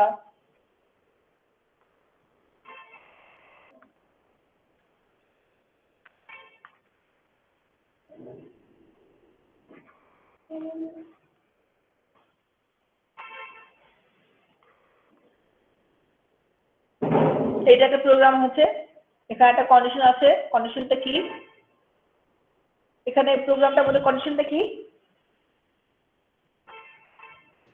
ma'am I I smaller than 10. I10 এর চেয়ে যতক্ষণ না পর্যন্ত বড় হবে ততক্ষণ পর্যন্ত চলতে থাকবে। ম্যাম এটা জাস্ট ইটারেট করবে 10 বার আর কি বেসিক্যালি এই লুপটা, আর প্রতিবারে ম্যাম ইন্টারভ্যাল অন করে পারবে। এটা করার কোনো কারণ নেই। আমি আপনাদেরকে কন্ডিশনের কথা বলছি, কন্ডিশনটা আইডেন্টিফাই করছি। এখানে কন্ডিশনটা কি, যখন আমার I এর ভ্যালুটা 10 হবে তখন আমার এই কাজটা হওয়া বন্ধ হয়ে যাবে, আর যতক্ষণ পর্যন্ত 10 না হবে ততক্ষণ পর্যন্ত এই কাজটা হতে থাকবে। I কিন্তু কিছু না, এটার সাথে কোনো সম্পর্ক নেই। ডি একটা ভ্যালু 1 যোগ হয়ে সেভ হবে, 1 যোগ হয়ে সেভ হবে, 1 যোগ হয়ে সেভ হবে, সেম ভ্যালু সেভ হবে। ঠিক আছে? তো এইটা যদি আমি, তাহলে এখানে কন্ডিশনটা কি, I = 10। তো আমি বলেছি যে কোনো একটা কাজ হবে একটা কন্ডিশনের উপরে। কন্ডিশনটা কোন থেকে আসে, এই যেমন R1 এর ভ্যালুটা R2 তে যেতে হবে। আচ্ছা এখানে আমি আরো একটু সিম্পল করে দিই, এটাই করি, সেভের কাজটাই করি। ডি এর ভ্যালুটা সি তে গিয়ে সেভ হবে, কপি, রাইট? এই কপিটা কতক্ষণ হবে, যতক্ষণ পর্যন্ত আমার I এর value, it doesn't make any sense, it doesn't need to make any sense because at this moment we just want to understand the condition, and the condition is I has to be less than 10. I এর value greater than 10 হয়ে গেলেই কিন্তু এই কাজটা আমার বন্ধ হয়ে যাবে। ঠিক আছে? তো এইটাকে আমরা সার্কিটের মাধ্যমে কিভাবে রিপ্রেজেন্ট করব, এখানে কন্ডিশন লেটস সে ডি ভ্যালুটা আছে আর এ, R1 এ, সি ভ্যালুটা আছে হচ্ছে লাগে R2 তে। তো R1 থেকে R2 তে কপি হবে, কাজ হচ্ছে R1 থেকে R2 তে কপি হওয়া। কতক্ষণ পর্যন্ত কপি হবে, যতক্ষণ পর্যন্ত, আচ্ছা যখনই আমার I এর ভ্যালু 10 হয়ে যাবে তখনই এই কপিটা বন্ধ হয়ে যাবে। তো এখানে আমি একটা কন্ডিশন দিয়েছি I = 10।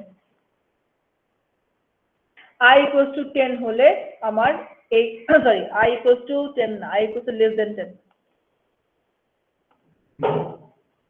সরি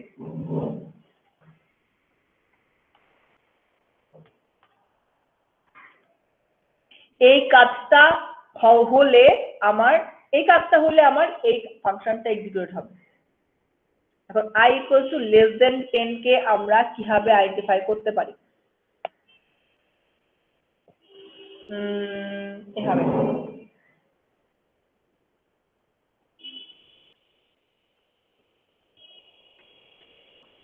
বিভিন্ন ভাবে এটাকে এক্সিকিউট করা যায়। তো আমি আবারও একটা সার্কিট আঁকি, R1 টা আছে, R1 এর লোড আছে, ইনপুট আছে, আউটপুটটা ক্লক আছে, এবং R2টা আছে, R2 ইনপুটটা আছে এখানে, লোড আছে, ক্লকটা সবার সাথে কানেক্টেড আছে, আউটপুট আছে, অল দিস আর দেয়ার।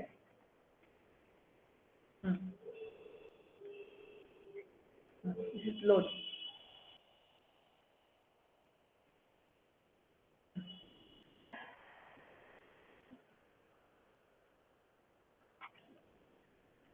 কখন কাজ হবে কখন কাজ হবে না এটা বোঝার জন্য আমি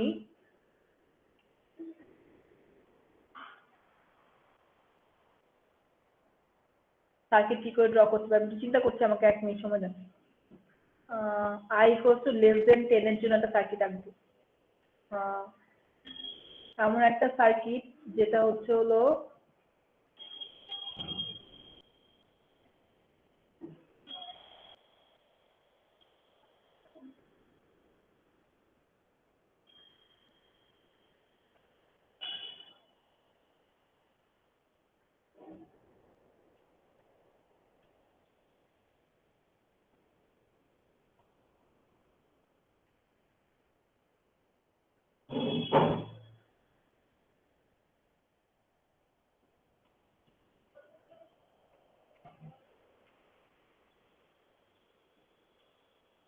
টেনের সাথে কম্পেয়ার করবে I এর ভ্যালু।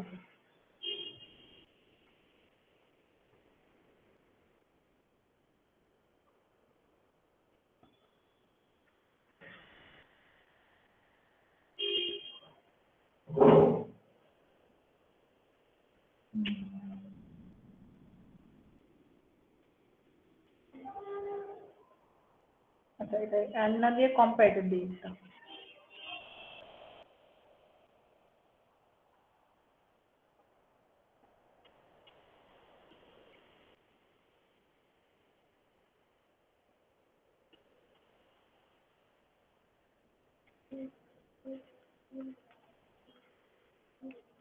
আচ্ছা এটা একটা কম্পারেটর সার্কিট। কম্পারেটর সার্কিট বিভিন্নভাবে বানানো যেতে পারে।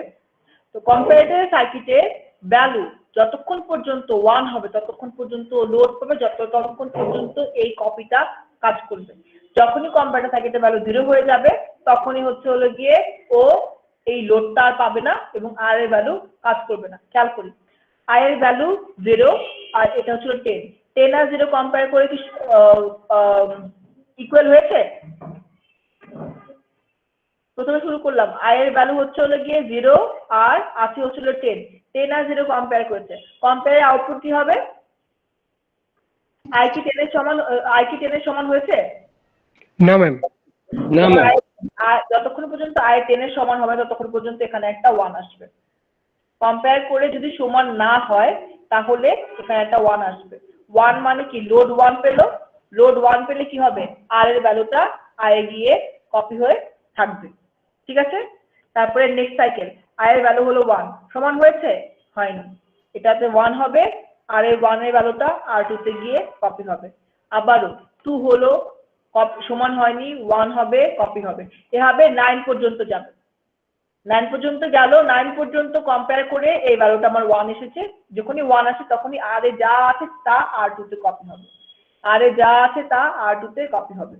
লোড পাচ্ছে কারণ কপি হচ্ছে, কারণ কি কারণ হচ্ছে কি R2 লোড পাচ্ছে। যখনই I এর ভ্যালু 10 হয়ে যাবে, 10 আর 10 সমান হয়ে যাবে, তখন কি করছে? তখনও এখানে 0 পাঠাবেন। লোডের ভ্যালু 0 হয়ে গেল। লোডের ভ্যালু 0 হলে R2 কি আর নতুন ভ্যালু একসেপ্ট করবে? না ম্যাম। করবেন না। দ্যাট মিন্স হচ্ছে কি আর 1 এর ভ্যালুটা R2 তে কপি হতে পারবে না।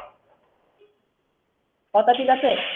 তো এইরকম একটা কন্ডিশন দিয়ে আমার এই ট্রান্সফারটা হয়ে থাকে।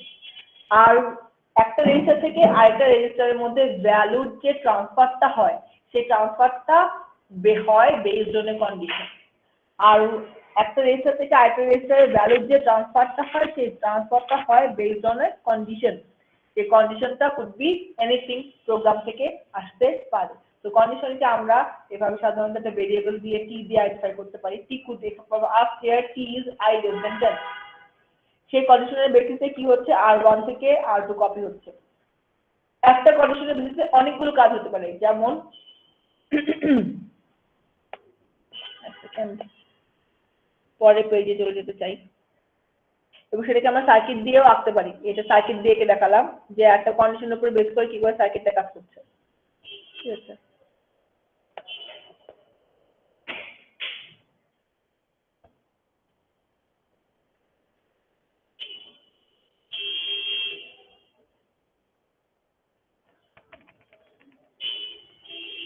লেটস সে কন্ডিশন দেওয়া হয়েছে হচ্ছে হলো গিয়ে টি,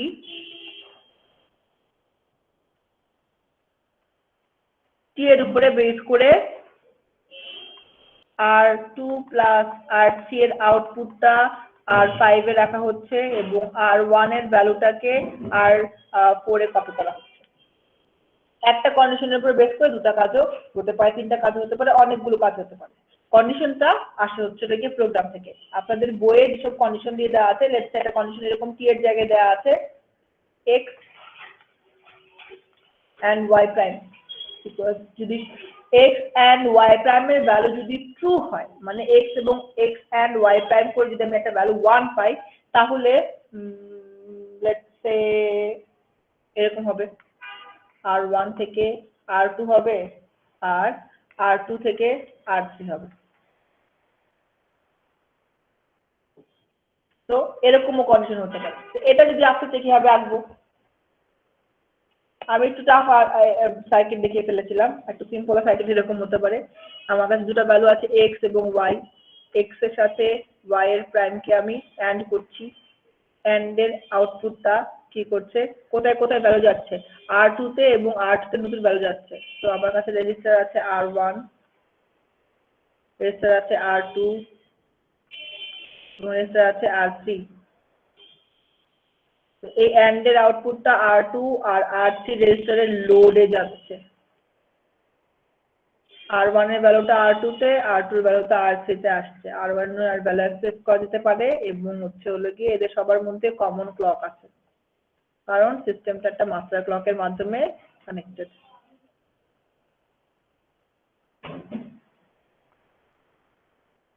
দ্যাটস ইট। R1 এও লোড আছে, বাট এই লোডটা আমার লাগছে না, কারণ R1 এর নতুন কোনো ভ্যালু এখন আমি দিচ্ছি না। এভাবে কিন্তু সার্কিট আঁকতে পারি। আপনাদের চ্যাপ্টার 4 এ এরকম বেশ কিছু সার্কিট দিয়ে দেওয়া আছে, কন্ডিশনের উপরে বেস করে সার্কিট আঁকতে বলা হয়েছে, এটা করতে হবে। আর আমাদের সামনে আর্কিটেকচারে অনেক অনেক লোড লাগবে, সমস্ত কিছু কন্ডিশনাল লোডের উপরে বেস করেই এক জায়গা থেকে আরেক জায়গায় যাবে। কন্ডিশনগুলো আসবে আপনার প্রোগ্রাম থেকে, সেই প্রোগ্রামে যদি একটা স্পেসিফিক কন্ডিশনের জন্য একটা রেজিস্টার নতুন ভ্যালু পাবে, একটা রেজিস্টার নতুন ভ্যালু পাবে না। এটুকু বুঝতে পেরেছেন কিনা আমাকে বলেন। আচ্ছা, তো this is only register to register ট্রান্সফারের কথা আমি বললাম, শুধু একটা রেজিস্টার থেকে একটা রেজিস্টার। আমি তো বলেছি আর কি হতে পারে, মেমোরি আউটপুট ভ্যালুতে আউটপুটে যেতে পারে, আবার মেমোরি থেকে আসতে পারে, মেমোরি থেকে যেতে পারে। তো মেমোরিকে আমরা আইডেন্টিফাই করি হচ্ছে হলো সাধারণত এম,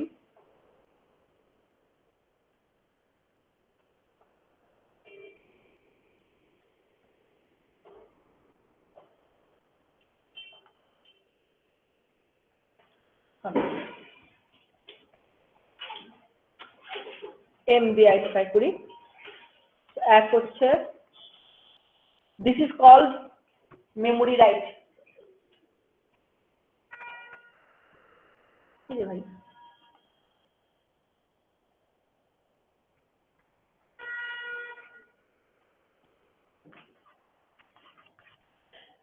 R2 রেজিস্টারের কোনো একটা ভ্যালু সেটা যখন আমি মেমোরিতে রাখার চেষ্টা করছি বা রাখছি, তখন এটাকে আমার মেমোরি রাইট বা এটাকে রাইট যে বলছি, রাইট ফাংশনকে বলে থাকি।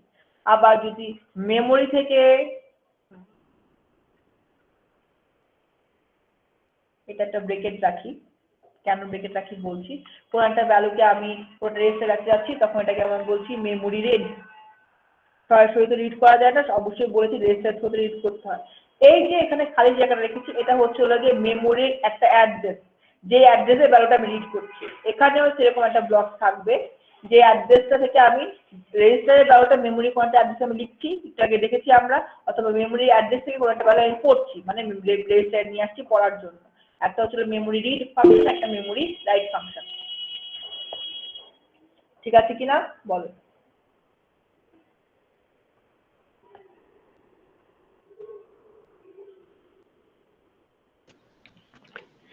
ম্যাম আপনার ডিসপ্লেটা মনে হয় চলে গিয়েছে। এখন ঠিক আছে? ঠিক আছে এখন? জি ম্যাম।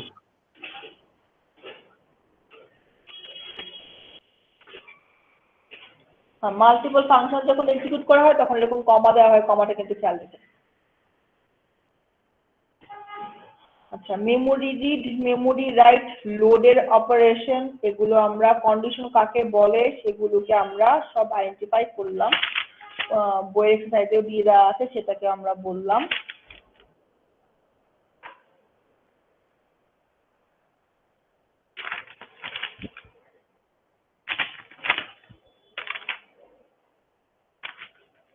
আচ্ছা, আপনারা এই টেবিলগুলোকে একটু খেয়াল করবেন।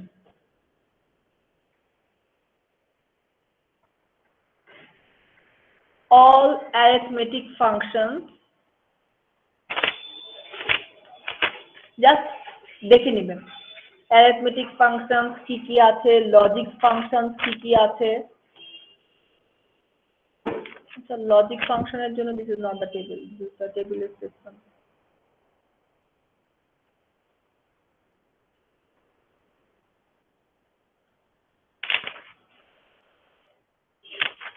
আর arithmetic ফাংশনের জন্য বেটার টেবিল হচ্ছে 4 টা।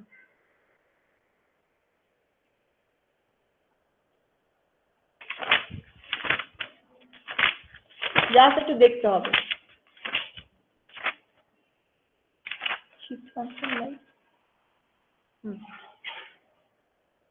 একটু গো থ্রু করবেন এই টেবিলগুলো দিয়ে। অ্যারিথমেটিক ফাংশন বলতে কি বোঝাচ্ছি এবং এই আর্টিফিশিয়াল আমরা কি কি ইউজ করব, লজিক ফাংশন বলতে কি বোঝাচ্ছি, এই আর্টিফিশিয়াল কি কি ইউজ করব, শিফট ফাংশন। অ্যারিথমেটিক লজিক বিভিন্নভাবে পরিচিত, এখানে নতুন কোনো কিছু নাই, জাস্ট আইডেন্টিফাই করা এবং হচ্ছে লেগে মনে রাখা যাচ্ছে এটা বলতে এটা বোঝাচ্ছে, লজিক ফাংশন বলতে এটাকে আইডেন্টিফাই করছে, আর্টিফিশিয়াল ভাষা বলতে এটাকে আইডেন্টিফাই করছে, এইটুকু করতে হবে আপনাদেরকে। একটু গো থ্রু করে যাবেন এগুলো দিয়ে, ঠিক আছে? আচ্ছা, আজকে আমি আর বেশি পড়াচ্ছি না। আচ্ছা, বলে রাখলাম এরপরে হচ্ছে আমাদের বাস সিস্টেম করেই আমরা হচ্ছে গিয়ে এরপরে ক্লাসে বাস সিস্টেম করে ইনশাআল্লাহ চ্যাপ্টার 5 এর দিকে চলে যাবো, কারণ বাসটা হচ্ছে আমাদের বেশি ইম্পর্টেন্ট। আর চ্যাপ্টার 5টা হচ্ছে আগে টেক্সচার ডিজাইন হয়ে যাবে আমাদের, শুরু হয়ে যাবে আগে টেক্সচার ডিজাইন। চ্যাপ্টার 4 এর মধ্যে তেমন কোনো কিছু নেই, বাট এইটা এই ল্যাঙ্গুয়েজটা বোঝা এবং এই সার্কিটটা বোঝা, কারণ এরকম অনেক অনেক সার্কিট সামনে আমাকে আঁকতে হবে। not specific this one or মানে bit more sophisticated than this one. Ma'am পরীক্ষাতে কি এরকমই থাকবে, সার্কিটগুলো আঁকতে হবে, কন্ডিশন দেওয়া থাকবে? পরীক্ষায় কি কোশ্চেন থাকবে সেটা না বোঝানোর জন্য আমি একটু চাচ্ছি যে আমরা চ্যাপ্টার 5 এ যাই, তখন আপনারা একটু ক্লিয়ার বুঝতে পারবেন। বাট এটা কিভাবে কাজটা করলো, লোড কি করে এটাকে ইনস্টিগেট করলো to accept new values, and it's the load only that can instigate it to accept new values, এই জিনিসটাকে বোঝা রাখাটা আপনাদের জন্য জরুরি, ঠিক আছে? জি ম্যাম। ঠিক আছে, এখন পর্যন্ত জাস্ট ইন্ট্রোডিউসিং থিংস। চ্যাপ্টার 5 এ গিয়ে উই উইল স্টার্ট। আর কি বলেছি, নেক্সট ক্লাসে আমাদের ক্লাসটা হবে না, ঠিক আছে?